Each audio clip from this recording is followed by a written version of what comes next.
the washing machine tariffs of 2018, which showed that essentially the tariffs flowed through at more than 100%. And the reason why that is because those tariffs created a price rise in adjacent products, particularly dryers, because they often are priced similarly or when you buy them as a set.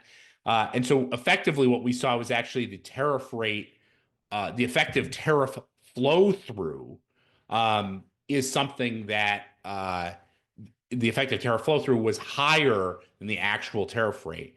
And it's interesting, we're actually seeing signs of this in the US economy today, particularly around the auto tariffs, where initial indications are not only are we starting to see essentially the producers, the foreign producers of cars, start to flow through the pricing.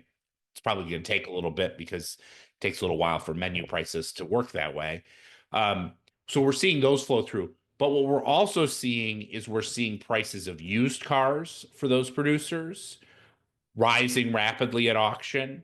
And in particular, we're also seeing the price of used cars of domestic producers rising at auction as well. And so it's important to recognize that while tariffs affect imports specifically, they may have an impact that even flows through to domestically produced goods as a result of competitive pricing. We also should expect these tariffs over time to increase employment in the US. And I think that's certainly the case is being made by the new administration that these tariffs will create a reindustrialization of the US economy. And in small scale, that idea can be stress tested by looking at these particular instances. So again, turning to the washing machines, what you see is that essentially there was something like a $1.5 billion increase in costs to consumers, which, is obviously much more significant than the tariff revenue that was raised. And there was an increase in jobs, onshore jobs that were created as a function of that, about 1,800 new jobs.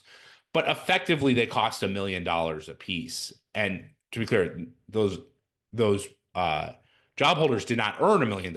They earned, much closer to the median wage. And so the incremental tax income was de minimis as a function of that. But consumers essentially created a transfer payment just to get those jobs in that were many multiples of the income earned.